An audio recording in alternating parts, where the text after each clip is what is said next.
नमस्कार दोस्तों, मैं प्रदीप कुमार आप सभी का अपने YouTube चैनल सनराइज स्टडी पर बहुत बहुत स्वागत करता हूं। तो आज का हमारा टॉपिक रहने वाला है ब्लड ग्रुप। और ब्लड पर ऑलरेडी हमने 2 वीडियो बना दी है जिसकी लिंक आपको डिस्क्रिप्शन बॉक्स में मिल जाएगी। तो चलिए शुरुआत करते हैं अपने आज के टॉपिक से। तो इसे थोड़ा पढ़ने से पहले इसके बारे में थोड़ा सा जान लेते हैं। आप सभी को पता होगा कि हमारा ब्लड ग्रुप अलग अलग होता है, यानी अगर आपने भविष्य में कभी किसी को ब्लड दिया होगा तो आपका पहले ब्लड टेस्ट हुआ होगा। उस ब्लड में यानी ब्लड टेस्ट में आपका ब्लड ग्रुप पता चला होगा आपको, या तो ब्लड ग्रुप ए रहा होगा या बी रहा होगा, ए बी या ओ। इन चारों में से किसी एक प्रकार का ब्लड ग्रुप सामान्यतः रहता है। वैसे तो जो ह्यूमन बॉडी में 33 प्रकार का ब्लड ग्रुप पाया जाता है, ठीक है, उसके बारे में हम यहाँ पर चर्चा नहीं करेंगे क्योंकि वो यहाँ बहुत ज्यादा रेयर केस हो जाता है। बाकी जो डॉक्टर होते हैं, साइंटिस्ट होते हैं, उन्होंने सिर्फ 4 ही ब्लड ग्रुप पे ज्यादा स्टडी करी है क्योंकि यही 4 ब्लड ग्रुप ज्यादा एग्जिस्ट करते हैं हमारी पृथ्वी पर, ठीक है, यानी जो ह्यूमन बॉडी उसमें। अब बात करते हैं कि हमारा जो ब्लड ग्रुप है वो किस प्रकार का होता है, किस प्रकार हम ब्लड डोनेट कर सकते हैं, ठीक है, उसके बारे में देख लेते हैं। तो आपने कभी ना कभी ब्लड डोनेट किया होगा या फिर किसी से ब्लड लिया होगा। तो एक जो ब्लड लेने वाला होता है उसे बोलते हैं हम रिसीवर, और जो ब्लड डोनेट करता है उसे बोलते हैं डोनेटर, ठीक है। तो जो हमारा डोनर है और जो हमारा रिसीवर है, तो उन दोनों का ब्लड आपस में एक्सचेंज करने से पहले उनका ब्लड ग्रुप आपस में मैच करा लिया जाता है। अगर सेम ब्लड ग्रुप है तो खून जैसे इधर से उधर ट्रांसफर हो सकता है, उसमें कोई दिक्कत नहीं होती। अगर यही ब्लड ग्रुप आप मतलब इनमें थोड़ा सा अंतर है या किसी भी प्रकार से ये मैच नहीं हो रहे हैं, तो वो ब्लड आपस में जब ट्रांसफर होगा या एक्सचेंज होगा तो वो जम जाएगा, यानी उसमें क्लोटिंग हो जाएगी और वो हमारी बॉडी के लिए खतरनाक होता है, जिससे व्यक्ति की मृत्यु हो जाती है। तो आप समझ गए होंगे, तो आगे बात करते हैं अपने। वैसे तो मानव में ब्लड मुख्यतः 4 प्रकार का पाया जाता है, पर जानवरों में यह ब्लड काफी टाइप का पाया जाता है। जैसे आपने देखा होगा, जैसे जानवर हाथी, घोड़ा, ये सांप वगैरह, ये सभी जानवर में आते हैं। तो इनमें जो ब्लड ग्रुप रहता है वो बहुत से वर्गों में बटा रहता है। यानी इनमें एक हमारा रहता है सांप में 1910 प्रकार का ब्लड ग्रुप पाया जाता है। तो जानवरों का जो ब्लड है और इंसानों का जो ब्लड है वो बिल्कुल मैच नहीं खाता, वो अलग अलग होता है। तो ब्लड ग्रुप को स्टार्ट करने से पहले ब्लड ग्रुप की थोड़ी सी हिस्ट्री देख लेते हैं। तो प्राचीन में लोग जानवरों का ब्लड और इंसानों का ब्लड इन दोनों को समान मानते थे। इसलिए जब भी किसी को ब्लड की आवश्यकता पड़ती थी तो इंसान जानवरों का ब्लड निकालकर, यानी उनका गला काटकर यहाँ से ब्लड निकालते थे और वो निकालकर इंसान को पिला दिया करते थे। अब इंसानों को उससे ज्यादा कुछ इफेक्ट नहीं पड़ता था, ना तो वो स्वस्थ होते थे और ना ही उससे वो बीमार पड़ते थे, ठीक है। बल्कि थोड़े से समय के लिए उन्हें थोड़ी सी ऊर्जा भले ही मिल जाती थी, पर उससे कुछ ज्यादा इफेक्ट नहीं पड़ता था तब, क्योंकि वो समझते थे कि मानव का ब्लड और इन जानवरों का ब्लड दोनों का आपस में समान ब्लड होता है। अब वो ब्लड हमारे ब्लड में नहीं मिलता था, क्योंकि हम जो भी ब्लड पीते हैं वो हमारे पेट तक जाता है और मल के यानी मल और पेशाब के द्वारा वो बाहर निकल आता है। अगर आपको ब्लड हमारे ब्लड में दूसरे का ब्लड मिलाना हो तो वो हमारी नसों द्वारा ही हमारे ब्लड तक पहुंचता है। तो व्यक्ति को यह नहीं पता था कि हमारे शरीर में ब्लड किस प्रकार परिवहन होता है या किस प्रकार इसका संचरण होता है। तब एक हमारे वैज्ञानिक आए, डॉक्टर विलियम हार्वे। इन्होंने सर्वप्रथम बताया कि हमारी पूरी बॉडी में ब्लड किस प्रकार सर्कुलेट होता है। इसलिए डॉक्टर विलियम हार्वे को ब्लड सर्कुलेटिंग सिस्टम का जन्मदाता कहते हैं। क्वेश्चन आता है एग्जाम में तो कर दीजिएगा, ठीक है। तो इन्होंने सर्वप्रथम बताया कि हमारी पूरी बॉडी में ब्लड नसों द्वारा यानी पाइप द्वारा ट्रांसफर होता है। पाइप द्वारा एक ऑर्गन से दूसरे ऑर्गन तक जाता है। तो जो हम ब्लड पीते थे जानवरों का, वो सिर्फ हमारे पेट तक पहुंचता था, हमारे ब्लड में नहीं मिलता था। इसलिए व्यक्ति की मृत्यु नहीं होती थी, ना ही कुछ परिणाम देखने को मिलते थे। पर धीरे धीरे लोगों के मन में जिज्ञासा जगी और उन्होंने इस प्रकार की खोज की कि हमारा ब्लड नसों द्वारा यानी नसों में बहता है, इसलिए जो ब्लड जो दूसरी बॉडी में पहुंचाने की जो व्यवस्था वो नसों द्वारा की जाने लगी। यानी नसों द्वारा ही हमारा जो ब्लड था जानवरों का वो इंसानों में चढ़ाया जाने लगा, जिससे व्यक्ति को तुरंत मृत्यु हो जाती थी। क्योंकि वो ब्लड आपस में, यानी जानवरों का ब्लड और इंसानों का ब्लड आपस में मिलकर एक जम जाता है, आपस में वो बहुत गाढ़ा हो जाता है, जिससे व्यक्ति को तुरंत मृत्यु हो जाती थी। अब धीरे धीरे व्यक्ति को पता चलने लगा कि जानवरों का ब्लड और इंसानों का ब्लड अलग अलग है। फिर वो सभी इंसानों का ब्लड सेम मानने लगे, यानी कि सभी इंसान का जो ब्लड है वो आपस में सेम है, बिल्कुल एकदम समान है। इसलिए इंसानों का ब्लड इंसानों में चढ़ाया जाने लगा, और जिससे कुछ लोगों की तो तुरंत मृत्यु हो जाती थी और कुछ लोग स्वस्थ हो जाते थे। तब भी व्यक्ति नहीं समझ पाया कि ये ब्लड अलग अलग है या नहीं। अब देख लेते हैं कि कार्ल एंड स्टीनर ने किस प्रकार पता लगाया था कि हमारा ब्लड ग्रुप 4 भागों में बटा है, यानी मानव बॉडी में 4 प्रकार का ब्लड ग्रुप पाया जाता है। तो आप सभी को पता होगा, हमने बताया था आपको। अगर आपको पहली वाली वीडियो देखनी हो तो डिस्क्रिप्शन बॉक्स में उसकी लिंक मिल जाएगी, तो वहां पर आपको आरबीसी, डब्ल्यूबीसी, ये सब चीजों के बारे में पता चल जाएगा। तो देखते हैं कि हमारे ब्लड में क्या क्या चीजें होती है, एक बार यहाँ पर भी बता देते हैं। जैसे हमारा ब्लड है, इस ब्लड में मुख्यतः 2 चीजें पाई जाती हैं, जैसे प्लाज्मा और हमारे होते हैं रक्त कणिका। रक्त कणिका, ये रक्त कणिका प्लाज्मा में तैरती रहती हैं। अब इन रक्त कणिका में कितने प्रकार की कणिका होती हैं? 3 प्रकार की, जैसे आरबीसी, डब्ल्यूबीसी और रहता हमारा प्लेटलेट्स। अब इस प्लाज्मा में हमारी रहती है एंटीबॉडी। क्या रहती है? एंटीबॉडी। और क्या रहता है? ये एंटीबॉडी इसमें तैरती रहती है। पर इन एंटीबॉडी को कौन बनाता है? तो इन एंटीबॉडी को बनाता है डब्ल्यूबीसी। ये डब्ल्यूबीसी में हमारी लिम्फोसाइट होती है, वो लिम्फोसाइट एंटीबॉडी तैयार करती है। किस मतलब आरबीसी पर रहता है एंटीजेंस, उन एंटीजेंस के आधार पर ये डब्ल्यूबीसी तैयार करती है एंटीबॉडी और उसको प्लाज्मा में छोड़ देती है। तो क्वेश्चन पहले यहीं से पूछ लिया जाता है कि एंटीबॉडी कहां पर तैरती है? तो प्लाज्मा में तैरती है। निर्माण कौन करता है? डब्ल्यूबीसी में रहती है हमारी लिम्फोसाइट, वो उसका निर्माण करती है। अब देख लेते हैं किस आधार पर डॉक्टर कार्ल एंड स्टीनर ने जो मानव ब्लड है उसको 4 भागों में बांटा है। तब उन्होंने आरबीसी ली, यानी उन्होंने बहुत प्रकार कई लोगों का ब्लड लिया और उन ब्लड को उन्होंने माइक्रोस्कोप से देखा। तब माइक्रोस्कोप से देखने पर उन्होंने उनकी आरबीसी पर कुछ उभरे हुए भाग दिखाई दिए। वो उभरे हुए भाग कुछ और नहीं बल्कि ग्लाइकोप्रोटीन के अणु थे। अब उन ग्लाइकोप्रोटीन की जो संरचना थी वो उन्होंने 2 टाइप से उनको देखा था, इसलिए उनको 2 तरीके से नाम दे दिया, यानी एंटीजन ए और एंटीजन बी। तो 2 तरीके के एंटीजन उन्हें दिखे और उसी तरीके के जो एंटीजन थे जो उनसे मेल खा रहे थे वो उन्हें प्लाज्मा में तैरते हुए मिले। तो उन्होंने कुल मिला के 4 प्रकार के एंटीजन की खोज की थी, जैसे एंटीजन ए और एंटीजन बी। तो एंटीजन ए और एंटीजन बी 2 प्रकार के एंटीजन्स इन्होंने पता लगाए आरबीसी पर, यानी आरबीसी के ऊपर चिपके रहते हैं। तो पहले एंटीजन्स देख लेते हैं किस प्रकार आरबीसी पर रहते हैं। तो हमने यहाँ पर डायग्राम में दिखाने का प्रयास किया है। ये हमारी आरबीसी है, ठीक है, ये चारों आरबीसी है हमारी। तो ये 4 प्रकार के ब्लड ग्रुप किस प्रकार के दिखाई देते हैं इसको हम यहाँ पर जानेंगे, ठीक है। ये हमारी आरबीसी है। इस आरबीसी पर ये प्रोटीन के अणु दिखाने का प्रयास किया गया है। तो जिस प्रकार हमने इसकी जो शेप दिखाई है ये वास्तव में इस प्रकार की शेप नहीं होती, ठीक है। तो ये अलग अलग शेप होती है, बस आप इसको समझने का प्रयास कीजिएगा, ठीक है। तब ये आपको दिख रही होगी कि हमारे पास इनको ग्लाइकोप्रोटीन के जो अणु है इसके ऊपर यानी आरबीसी के ऊपर चिपके रहते हैं। इसको हम कहते हैं कैपिटल ए से डिनोट करते हैं, यानी ये हमारा ए एंटीजन इसमें होता है, ठीक है। अब बात करते हैं इसमें एंटीबॉडी की, ठीक है। तो आप देख रहे होंगे कि जो इसमें एंटीजेंस होते हैं वो इस प्रकार के एंटीजेंस हैं और एंटीबॉडी हमारी वाई प्रकार की एंटीबॉडी होती है। किस प्रकार की होती है ये क्वेश्चन तो पूछा जाता है कि जो एंटीबॉडी होती है उसका आकार कैसा होता है? तो एंटीबॉडी का आकार वाई टाइप का होता है, यानी वाई प्रकार का होता है।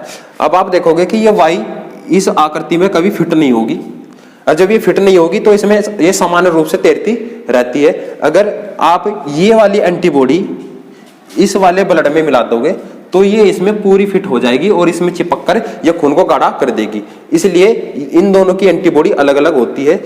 अब बात करते हैं कि जो हमारे एंटीजेंस ए होता है कैपिटल ए, उसके लिए हमारे जो रहती है इसमें ब्लड में रहती है एंटीबॉडी बी। ये सिर्फ इसको डिनोट करने का एक तरीका है, स्मॉल बी से इसको डिनोट करते हैं। अगर हमारे पास एंटीजन कैपिटल ए है तो एंटीबॉडी होगी उसमें स्मॉल बी। अब इन दोनों की जो शेप है वो अलग अलग रहती है, इसलिए आपस में कभी नहीं चिपकेंगे क्योंकि ये एंटीबॉडी इसी के लिए बनी है, ठीक है। तो इसी में इनका जो ब्लड रहता है वो शेप रहता है। बात करते हैं ब्लड ग्रुप बी के बारे में। अब ब्लड ग्रुप बी हमारी आरबीसी है।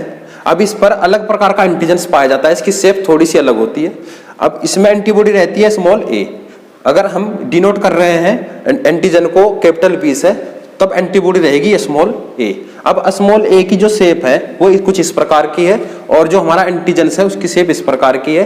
तो ये दोनों आपस में कभी नहीं चिपकेंगी और ये इसमें घूमती रहेगी क्योंकि एंटीबॉडी ए मुख्यतः रूप से एंटीजन बी के लिए ही बनी है, ठीक है। अब बात करते हैं अगले ब्लड ग्रुप ए बी की। अब एक प्रकार की जो हमारी आरबीसी रहती है, इस आरबीसी पर हमारे दोनों प्रकार के एंटीजन्स पाए जाते हैं, जैसे एंटीजन्स ए, एंटीजन्स बी। तब उन्होंने देखा कि दोनों प्रकार के एंटीजन्स पाए जा रहे हैं, तब इसको नाम दे दिया उन्होंने ब्लड ग्रुप ए बी। क्या नाम दिया? Blood group A B. तब इसका नाम क्या पड़ा?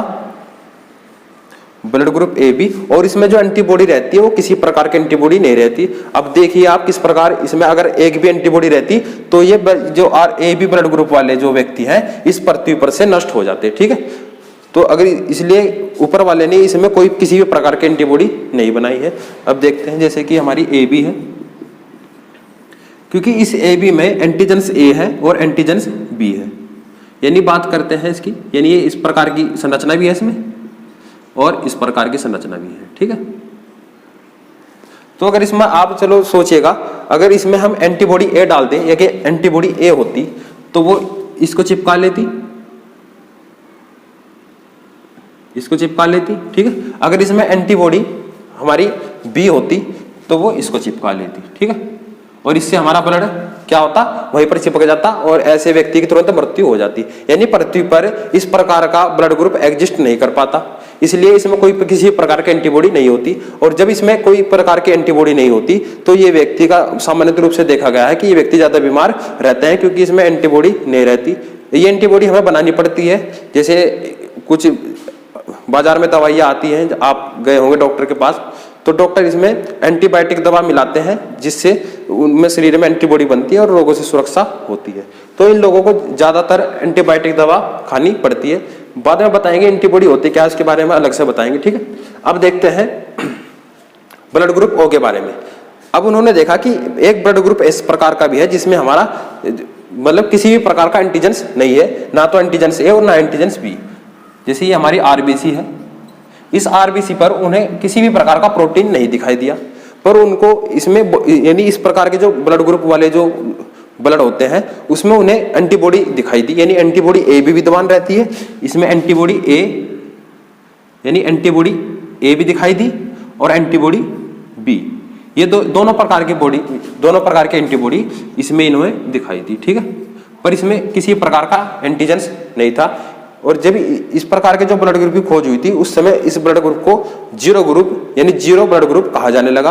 पर क्योंकि हमने पहले से ही ब्लड ग्रुप ए बी यानी अल्फाबेट के हिसाब से मान रखा था, इसलिए इसको भी हमने ब्लड ग्रुप ओ नाम दे दिया। अब इसको एक सारणी के माध्यम से देख लेते हैं, क्योंकि क्वेश्चन एग्जाम में पूछे जाते हैं तो आपको वो दिमाग से रिलेटेड हो जाएंगे। ठीक है, अब देखते हैं इसको यहाँ पर, यानी अगर हमारा ब्लड ग्रुप ए है तो वो कौन उसे मतलब वो किस पर निर्भर करेगा कि हमारा ब्लड ग्रुप ए है या बी है। तब हमारे ब्लड यानी हमारे आरबीसी पर रहते हैं एंटीजेंस, ये हमारे प्रोटीन होते हैं। कौन से प्रोटीन होते हैं? ग्लाइकोप्रोटीन। लिख देते हैं यहां पर ग्लाइकोप्रोटीन। अब ये ग्लाइकोप्रोटीन जो इस फॉर्म में रहते हैं तो इसी आधार पर हम इसको अलग अलग ब्लड ग्रुप डिनोट कर देते हैं। जैसे अगर हमारे ब्लड में यानी हमारे आरबीसी पर एंटीजेंस ए है तो हम उसको ब्लड ग्रुप ए कहेंगे, एंटीजेंस बी है तो ब्लड ग्रुप बी कहेंगे। अगर एंटीजेंस ए और बी दोनों विद्यमान है तो ब्लड ग्रुप होगा ए बी। अगर किसी भी प्रकार का कोई एंटीजेंस नहीं है तो उसे कहेंगे ब्लड ग्रुप ओ। अब बात कर लेते हैं इन पे एंटीबॉडी, तो इसको ध्यान रखिएगा ऐसे ही कि जो हमारी एंटीबॉडी रहती है, अगर हमारा कैपिटल ए है एंटीजेंस तो उसमें हमारी एंटीबॉडी रहेगी स्मॉल बी। अगर हमारे पास एंटीजेंस है कैपिटल बी तो हमारे पास एंटीबॉडी रहेगी स्मॉल ए। और जो हमारे एंटीजन होते हैं ए और बी तो ये ब्लड ग्रुप रहेगा ए बी, पर इसमें किसी प्रकार की कोई एंटीबॉडी नहीं पाई जाती। हमने आपको बता दिया क्यों नहीं पाई जाती। ठीक है, उसके बाद ओ ब्लड ग्रुप है, यानी इसमें किसी भी प्रकार का एंटीजेंस नहीं पाया जाता पर एंटीबॉडी रहती है और बी दोनों। तब यहाँ पर हम अब एंटीबॉडी के बारे में बात कर लेते हैं। आप सभी को पता होगा कि एंटीबॉडीज ही जो बॉडी हमारे शरीर में बनती है यही हमारी रोगों से सुरक्षा करती है, यानी हमारी प्रतिरक्षा तंत्र को मजबूत करती है। तो ये जो हमारी एंटीबॉडीज होती हैं ये कहां पर बनती है, सबसे पहले इसको देख लेते हैं। ठीक है, तो अब देख लेते हैं कि हमारे ब्लड में और कितने प्रकार के एंटीजेंस खोजे गए हैं जिससे हमारे ब्लड की जो संरचना है वो और जटिल होती चली गई। ठीक है, तो जो हमारे डॉक्टर कार्ल लैंडस्टीनर है वो शुरुआत में ओनली यही 2 प्रकार के एंटीजेंस खोज पाए थे, इससे ज्यादा वो अध्ययन नहीं कर पाए। पर बाद में इन्होंने कार्ल लैंडस्टीनर ने डॉक्टर विनर के साथ मिलकर एक अलग प्रकार के एंटीजेंस की खोज की जिसको आरएच फैक्टर कहा गया, क्योंकि इन्होंने सर्वप्रथम इसी आरएच फैक्टर को, यानी जो हमारा आरएच फैक्टर प्रकार का एक एंटीजेंस है उसको हम आरएच फैक्टर इसलिए कहते हैं क्योंकि सर्वप्रथम इसको इन्होंने एक बंदर में खोजा था। उस बंदर का नाम था रिसस बंदर। इसी रिसस बंदर के नाम पर, यानी रिसस बंदर, इसी रिसस बंदर के नाम पर इसको आरएच फैक्टर कहा गया, क्योंकि इसके ब्लड पर एक अन्य प्रकार का एंटीजेंस पाया गया जिसको हम आरएच फैक्टर कहते हैं। बाद में फिर व्यक्ति का खून से जो ब्लड है उसको बाद में माइक्रोस्कोप पे देखा गया।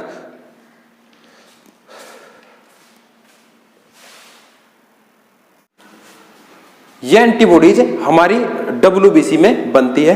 WBC में एक सेल्स होती है लिम्फोसाइट। इन्हीं लिम्फोसाइट सेल्स में एंटीबॉडीज तैयार होती है। ये एंटीबॉडीज एंटीजन के आधार पर ही तैयार होती है, यानी हमारी बॉडी में एंटीजन्स रहते हैं, उसी के आधार पर हमारे शरीर में एंटीबॉडी बनती है। यानी किसी प्रकार का एंटीजन हमारी बॉडी में आ जाता है तो उसके खिलाफ एंटीबॉडी तैयार होती है और ये एंटीबॉडी WBC बनाता है और प्लाज्मा में छोड़ देता है। अब जब भी कोई एंटीजन हमारे शरीर में आता है, ये एंटीबॉडी टकराकर उस पर उसको चिपका लेती है, उसको मार देती है। जब ये एंटीजन मर जाता है हमारे शरीर में तो किडनी छानकर इसको बाहर निकाल देती है, यानी पेशाब वगैरह के रास्ते। ठीक है, तो यहां तक समझ गए, तो आगे बात करते हैं। ठीक, जैसे कि हमने आपको अभी बताया ये हमारा ब्लड ग्रुप AB और ब्लड ग्रुप O, तो इसमें दोनों प्रकार की एंटीबॉडी रहती है। तो ज्यादातर तौर पर देखा गया है कि जो हमारे ब्लड ग्रुप O वाले व्यक्ति रहते हैं जिनमें एंटीबॉडी दोनों पाई जाती है तो वो ज्यादातर तंदुरुस्त होते हैं, यानी उनमें बीमारियां कम आती है। जबकि AB ब्लड ग्रुप वाले जो व्यक्ति होते हैं इनमें किसी प्रकार की एंटीबॉडी नहीं रहती और ये अधिकतर बीमार रहते हैं। बीमार इसलिए नहीं कि हमें से बीमारी पड़े हो, क्योंकि जो मेडिकल है वो बहुत एडवांस हो चुका है अब, इसलिए ये क्या करते हैं, इनको ज्यादा एंटीबायोटिक दवा खाने की आवश्यकता पड़ती है। और वो जो ग्रुप वाले व्यक्ति होते हैं अगर इनको छोटी मोटी बीमारी हो जाती है, जैसे कुछ भी बीमारी हो, तो ये अपने आप से यानी खुद से ठीक कर लेते हैं। एक हमारे दोस्त हैं सदाकत, उनका ब्लड ग्रुप O है, तो मैं उसको बहुत नजला जुकाम रहता है, कभी रहता है, पर वो कभी दवाई नहीं खाता। क्यों? क्योंकि वो अपना जो वायरस वगैरह है जो नजले जुकाम के, इसको खुद से ठीक कर लेता है, उसको ज्यादा दवाई खाने की आवश्यकता नहीं पड़ती, क्योंकि उसके जो इम्यूनिटी पावर है वो बहुत ज्यादा है। उसका ब्लड ग्रुप क्या है? O।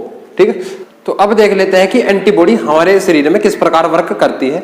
तो आप सभी को पता होगा जिस प्रकार कोरोना वायरस जो मतलब बहुत भारी मात्रा में चल रहा है, अभी पूरी दुनिया इससे डर रही है, पूरी दुनिया थर-थर कांप रही है इस अकेले एक वायरस से।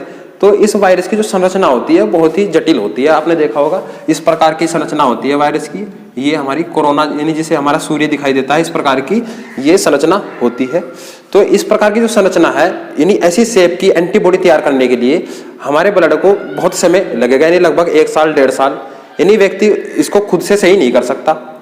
अब 1 साल, जब तक 1 साल होगा यानी 1-1.5 साल में जब तक एंटीबॉडी तैयार होंगी खुद पर, यानी हमारी WBC इसकी शेप को समझेगी और हमारे शरीर में एंटीबॉडी तैयार कर पाएगी, जब तक तो ये व्यक्ति के फेफड़े खराब कर देता है और व्यक्ति की मृत्यु हो जाती है। इसलिए डॉक्टर इसके लिए क्या काम करते हैं, वैक्सीन का निर्माण करते हैं। वो वैक्सीन इन्हीं यानी मरे हुए कोरोना वायरस से बनाई जाती है, जिसमें उनकी शेप छिपी रहती है। उनकी जो सेल्स होती है उनमें उनकी जो सेल्स होती है, मृत सेल्स होती है, उन्हीं में उनकी शेप छिपी रहती है। और यही शेप, इसी से हमारी क्या तैयार होती है, वैक्सीन। और यही वैक्सीन जब हमारे ब्लड में पहुंचती है तो इससे संकेत मिलता है हमारी WBC को। यही WBC इसी प्रकार की शेप को खत्म करने के लिए एक दूसरी एंटीबॉडी तैयार कर लेती है। यही एंटीबॉडी खत्म करती है फिर कोरोना वायरस को। तो आज सभी का वैक्सीनेशन हो रहा है, सभी को वैक्सीन के टीके लग रहे हैं। तो वो किस लिए लग रहे हैं? क्योंकि हमारे शरीर में यानी हमारे बॉडी को इम्यूनिटी पावर मिल सके, जिससे हमारी WBC इसी प्रकार के वायरस इस प्रकार के वायरस को खत्म करने के लिए एंटीबॉडी तैयार कर सके।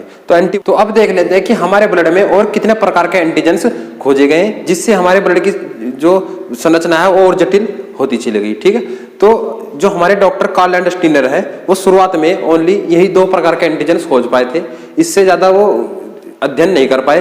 पर बाद में इन्होंने, कार्ल एंड स्टीनर ने डॉक्टर विनर के साथ मिलकर एक अलग प्रकार के एंटीजेंस की खोज की जिसको आरएच फैक्टर कहा गया, क्योंकि इन्होंने सर्वप्रथम इसी आरएच फैक्टर को, यानी जो हमारा आरएच फैक्टर प्रकार का एक एंटीजेंस है उसको हम आरएच फैक्टर इसलिए कहते हैं क्योंकि सर्वप्रथम इसको इन्होंने एक बंदर में खोजा था। उस बंदर का नाम था रिसस बंदर। इसी रिसस बंदर के नाम पर, यानी रिसस बंदर,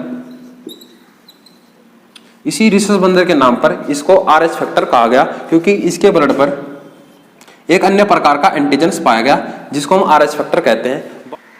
तब ह्यूमन ब्लड तथा रिसस बंदर इन दोनों के ब्लड को एक साथ चेक किया गया। एक साथ चेक करने पर देखा गया कि जिस प्रकार का एंटीजन रिसस बंदर की आरबीसी पर पाया गया है, इसी प्रकार का एंटीजन हमारी आरबीसी पर भी रहता है। तो वो एंटीजन इस प्रकार दिखाई देता है। ठीक, हम यहाँ पर ये ब्लड ग्रुप एक उदाहरण लेकर यहाँ पर समझाया। ठीक है,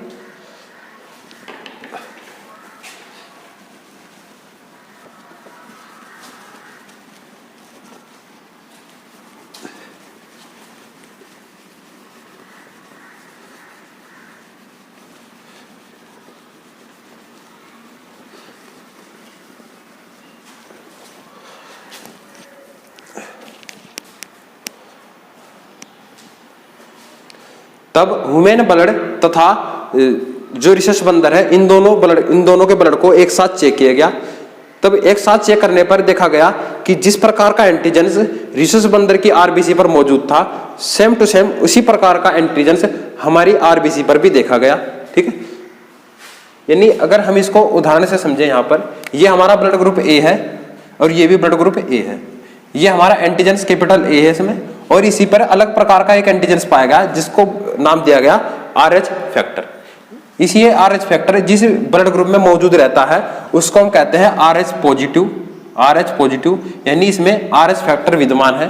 और जिस ब्लड ग्रुप में RH नहीं होता है तो उसको कहा जाता है RH निगेटिव, यानी इसमें RH फैक्टर नहीं है। ठीक है, RH फैक्टर की खोज होने से पहले ब्लड ग्रुप सिर्फ 4 प्रकार के थे, जैसे blood group A, B, AB और O।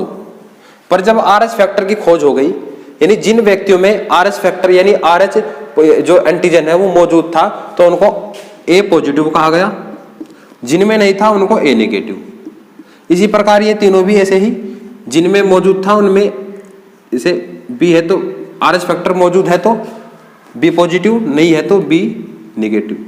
इसी प्रकार AB में भी AB पॉजिटिव और AB नेगेटिव, O पॉजिटिव और O नेगेटिव। अब देख लेते हैं कि RH फैक्टर यानी RH पॉजिटिव और RH नेगेटिव के बारे में। आप सभी को पता है कि हम वानर के वंशज हैं, यानी जो बंदर हैं हम उनसे उत्पन्न हुए हैं, क्योंकि उनमें जिस प्रकार का ब्लड ग्रुप पाया जाता है इसी प्रकार का ब्लड ग्रुप हमारे शरीर में भी पाया जाता है। यानी उनमें RH पॉजिटिव यानी उनका जो ब्लड है वो पॉजिटिव होता है, RH फैक्टर उनमें विद्यमान रहता है। इसी प्रकार मानव में कुछ लोगों में RH फैक्टर रहता है तो किसी में नहीं रहता। यानी जो हमारे RH पॉजिटिव है वो प्योर रूप से किनके वंशज है, हमारे वानर के, क्योंकि जो हमारा सोर्स है वो वानर है। पर पृथ्वी पर जो जितने भी निगेटिव ब्लड ग्रुप वाले जो व्यक्ति हैं उसके बारे में आज तक कोई रिसर्च नहीं हो पाई है। यानी इनके जो इस प्रकार का ब्लड कहाँ से आया है, इसका सोर्स क्या है, यानी ये कहाँ से उत्पन्न हुए हैं। तो वेदों में या हमारे जो प्राचीन ग्रंथ हैं उनमें इन सब चीजों का जिक्र है कि जो हमारे नेगेटिव ब्लड ग्रुप है ये इस अलग प्रकार का ब्लड ग्रुप है। यानी कभी बहुत पहले यहाँ पर एलियन आए थे, उन एलियन ने RH पॉजिटिव ब्लड ग्रुप वालों के साथ संभोग किया, जिससे एक अलग प्रकार का ब्लड विकसित हुआ जिसको हम RH नेगेटिव कहते हैं। तो ये RH नेगेटिव बहुत ही रेयर जो ब्लड है, यानी बहुत ही कम लोगों में इसकी परसेंटेज रहते हैं। इनका परसेंटेज क्या है, ठीक है, तो आप सभी को पता भी होगा। ठीक है, यानी हमारी पृथ्वी पर जैसे कि अगर 100% व्यक्ति है, इन 100% व्यक्ति में 85% लोगों का जो ब्लड ग्रुप रहता है वो हमारा RH पॉजिटिव रहता है। क्या रहता है? RH positive. पर बात करते हैं जो हमारे 15% लोग हैं उनका ब्लड ग्रुप क्या रहता है? RH negative. 15% लोगों का जो ब्लड ग्रुप रहता है वो कितना रहता है? RH negative.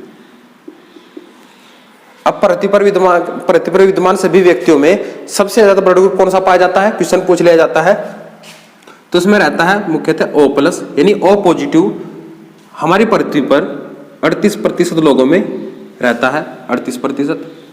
उसके बाद बात करें हमारा B पॉजिटिव, ये B पॉजिटिव 34%,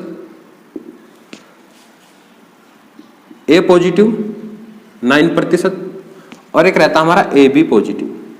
ये अब AB पॉजिटिव 3% के आसपास रहता है। ठीक है, तो ये हमारा परसेंटेज में हो गया। अब बात करते हैं जो हमारा RH निगेटिव है, ये हमारा ब्लड ग्रुप किस प्रकार का होता है, ऐसे लोग किस प्रकार दिखते हैं। तो इसका जिक्र भी है कि जो हमारे RH जो निगेटिव वाले जो लोग रहते हैं वो बहुत ज़्यादा मेहनती होते हैं, यानी इनका जो शरीर होता है वो RH पॉजिटिव वालों की अपेक्षा बहुत ज़्यादा हष्ट पुष्ट होता है, ठीक है। क्योंकि माना जाता है कि कुछ वो अलग प्रकार के व्यक्ति इस पृथ्वी पर आए थे जिन्होंने यहाँ पर आकर इस ब्लड को जन्म दिया। ये ब्लड यानी RH नेगेटिव वाले जो लोग होते हैं वो बहुत ज़्यादा ऊर्जावान होते हैं, उनका शरीर हष्ट पुष्ट होता है, वो बहुत कम बीमार पड़ते हैं, ठीक है। तो अब देख लेते हैं कि कौन किसको ब्लड दे सकता है तथा हम किससे ब्लड ले सकते हैं। इससे पहले आपको थोड़ी जानकारी होनी चाहिए क्या नहीं लेब वगैरह के बारे में। तो आप सभी को पता है कि जब हम ब्लड डोनेट करते हैं तो हम ब्लड बैंक में जाते हैं या फिर हमारे कॉलेज या संस्थान आदि में कैंप लग जाता है जहां पर हम ब्लड डोनेट करते हैं। वो ब्लड जाकर स्टोर होता है ब्लड बैंक में। कितने टेम्परेचर पर रखा जाता है, कितने दिन के लिए रखा जाता है, कितने दिन में एक्सपायर हो जाता है, उसमें क्या चीज मिलाई जाती है जिससे हमारा ब्लड खराब ना हो, आइए इस सब पर बात करते हैं। तो आप सभी को पता होगा कि जब भी आपने ब्लड डोनेट किया होगा तो एक हमारी थैली रहती है, उस थैली में कितना ब्लड आता है, तो उस थैली में 200 ml ब्लड आता है। कितना आता है? 200 ब्लड ml। इसको हम 1 यूनिट कहते हैं, 1 यूनिट। ये हमारे भारत में है, यानी हमारे भारत में 200 ml को 1 यूनिट कहा जाता है। जबकि अगर आप किसी विदेश में जाओगे तो कहीं कहीं पर 300 ml ब्लड को 1 यूनिट का नाम दिया जाता है। तो हम बात की, चूंकि हम भारत में रहते हैं तो हम भारत के बारे में बात करेंगे। तो भारत में 200 ml यूनिट को 200 ml ब्लड को 1 यूनिट कहते हैं। अब ये ब्लड जब हमारे ब्लड बैंक में जाता है तो ये इसको एक स्पेसिफिक टेम्परेचर पर रखा जाता है। तो इसको देख लेते हैं यहाँ पर, ठीक है। तो वहां पर रेफ्रिजरेटर रहते हैं, उन रेफ्रिजरेटरों में तापमान 6 से 4 डिग्री सेल्सियस रखा जाता है, यानी इतने टेम्परेचर पर ये रखा जाता है जिससे इनमें जो हमारे बैक्टीरिया वगैरह है जो भी है वो आपस में क्रिया ना करे, यानी जैसा था ऐसा कैसा बना रहे। आप सभी ने देखा होगा जब जैसे जैसे सर्दी आती है, इन सर्दियों में व्यक्ति इनएक्टिव हो जाता है, यानी जहां पर पड़ा है वहीं पर पड़ा रहता है। आपने देखा जब इतना कम टेम्परेचर रहेगा हमारे ब्लड का तो इसमें किसी भी प्रकार की क्रिया नहीं होगी और वो खून आपस में खराब नहीं होगा, ठीक है। तो कितना टेम्परेचर रखा जाता है? 6 से 4 डिग्री। अगर इसको फ़ारेनहाइट में बात करें, क्योंकि क्वेश्चन फ़ारेनहाइट में भी आ सकता है, तो फ़ारेनहाइट में रहता है 40 डिग्री फ़ारेनहाइट। कितना रहता है? 40 डिग्री फ़ारेनहाइट। तो इसको हम अलग से पढ़ा देंगे कि फ़ारेनहाइट को डिग्री सेल्सियस में कैसे कन्वर्ट किया जाता है। तो इसके लिए हम खाली यहाँ पर सूत्र लिख देते हैं, बाकी आप कन्वर्ट कर लीजिएगा, ठीक है। जैसे आप एक सूत्र है हमारे पास C/5, यानी इसको डिग्री सेल्सियस कहते हैं, और यहाँ रहता है F-32/9। अगर आप यही 4 डिग्री सेल्सियस यहाँ पर रखोगे तो F बराबर आएगा 40 डिग्री फ़ारेनहाइट। अगर आप F बराबर 40 रखोगे तब C बराबर आ जाएगा वही 6 से 4 डिग्री। कितना आ जाएगा? 4 डिग्री, ठीक है। अब देख लेते हैं कि जो हमारा ब्लड कितने दिन तक हमारे ब्लड बैंक में रखा रहता है। मिनिमम 40 दिन तक हम अपने ब्लड को स्टोर कर सकते हैं, यानी जो हमारा ब्लड स्टोर रहता है वो रहता है 40 दिन। 36 से 40 दिन इसका सामान्यतः रहता है, 36 से 40 दिन। अब देख लेते हैं कि हमारा ब्लड खराब ना हो, यानी उसमें आपस में क्लोटिंग ना हो, क्योंकि उसमें हिपेरिन तो खत्म हो जाता है। अब हिपेरिन जब खत्म हो जाता है तो उसकी अनुपस्थिति में ब्लड जमना शुरू हो जाता है। तो इसमें क्या क्या मिलाते हैं वो देख लेते हैं, ठीक है। तो इसमें हमारे 3 चीजें मिलाई जाती है मुख्यतः, जैसे सिट्रेट सॉल्ट, एक होता है हमारा एडिनिन, ये एडिनिन होता है। एक हमारा सिट्रेट सॉल्ट होता है और एक होता हमारा डेक्साट्रोज, एक डेक्साट्रोज होता है। अब ये जो सिट्रेट सॉल्ट होता है ये इसको जमने नहीं देता। क्या नहीं देता? ये इसको जमने नहीं देता। उसके बाद जो हमारा एडेनिन होता है ये इसको पोषण देता है। जिस प्रकार आपने देखा होगा जो हमारे ब्लड में जो हमारी ब्लड सेल्स रहती हैं ये हमारे प्लाज्मा से क्या करती है? पोषण लेती रहती है। तो हमारे प्लाज्मा को मजबूत करने के लिए हम इसमें एडेनिन मिलाते हैं। ये इसी एडेनिन से ये जो हमारी सेल्स है RBC WBC ये इससे पोषण लेती रहती है, ठीक है। तो ये सब चीजें मिलाई जाती है इसमें। तो अब देख लेते हैं कि कौन किसको ब्लड दे सकता है और किससे ब्लड ले सकता है, ठीक है। तो एक तरफ रहते हैं हमारे डोनर और एक तरफ रहते हैं रिसीवर। ये हमारे होते हैं दाता और ये रहते हैं ग्राही। यानी इस साइड ले लेते हैं ब्लड ग्रुप, जैसे हमारा blood group A, blood group B और ब्लड ग्रुप AB और O, ठीक है। आइए अब देखते हैं किसको ब्लड दे सकते हैं। ठीक है, जैसे इस साइड मान लेते हैं ब्लड ग्रुप ए, सॉरी इसको ऐसे नहीं पढ़ेंगे। ठीक है, यानी ये हमारे किस किस को ब्लड दे सकते हैं इसको देख लेते हैं। ठीक है, जो हमारा ए रहता है ये ए हमारा ए को भी देगा प्लस ए बी, यानी दो को ब्लड ग्रुप देगा ही, यानी हमारा किस किस को देगा, ए और ए बी, इन दोनों को ब्लड दे सकता है। बात करते हैं बी की, तो बी भी हमारा दो को ब्लड दे सकता है, जैसे ब्लड ग्रुप बी और ए बी। अब देख लेते हैं ए बी किस किस को ब्लड देगा, तो ए बी हमारा सिर्फ only A B blood group को ही ब्लड देता है। अब बात करते हैं ओ की, तो ओ सभी को ब्लड दे सकता है, जैसे ये ए को भी देगा, बी को भी देगा, ए बी को भी देगा और ओ को भी देगा। ठीक है, तो अब देख लेते हैं ब्लड ग्रुप के कुछ फैक्ट के बारे में। ठीक है, यानी आपने पढ़ा होगा कि जो हमारा RH पॉजिटिव ब्लड ग्रुप वाले जो व्यक्ति होते हैं वो सिर्फ एक बार ही RH निगेटिव ब्लड ग्रुप वाले व्यक्ति को ब्लड दे सकते हैं, दोबारा नहीं दे सकते। अगर दोबारा ब्लड दिया जाएगा तो RH निगेटिव वाले व्यक्ति की मृत्यु हो जाती है। ठीक है, यानी RH positive blood group, RH positive जो ब्लड ग्रुप रहता है वो सिर्फ एक बार ही RH निगेटिव ब्लड ग्रुप को ब्लड दे सकता है, यानी एक बार। अगर ये दूसरी बार देगा, यानी दूसरी बार देंगे RH निगेटिव वाले को, तो RH निगेटिव की मृत्यु हो जाती है। क्या हो जाती है? मृत्यु, यानी ये इसकी मृत्यु हो जाती है क्योंकि ये इसके खिलाफ एंटीबॉडी बना लेता है। ठीक है, तो ये बहुत हम डिटेल से बताएंगे, इसके लिए हम अलग से वीडियो लाएंगे। तब एक चीज़ और रहती है, आपने पढ़ा होगा कि हमारा एक 1952 में हमारे देश में डॉक्टर YG बेंडे, ये जो हमारे महाराष्ट्र के एक डॉक्टर थे, जिन्होंने 1952 में एक अलग प्रकार के ब्लड ग्रुप की खोज की थी, जिसको उन्होंने बॉम्बे ब्लड ग्रुप नाम रखा गया। बाद में इसी ब्लड ग्रुप का नाम RH नल कर दिया गया, यानी इसको गोल्डन ब्लड भी कहते हैं। ठीक है, यानी 1952 में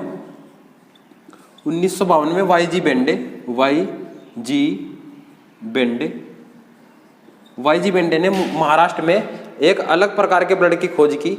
ठीक है, ये ब्लड बहुत ही दुर्लभ है, बहुत ही दुर्लभ, यानी बहुत कम लोगों में इस प्रकार का ब्लड पाया जाता है, और इस ब्लड को बॉम्बे ब्लड ग्रुप नाम दिया गया। बॉम्बे ब्लड ग्रुप नाम दिया गया। बाद में WHO ने इसका नाम RH नल कर दिया, इसको RH नल भी कहते हैं, यानी इसमें किसी प्रकार का एंटीजेंस नहीं रहता, इसलिए इसको RH नल कहते हैं।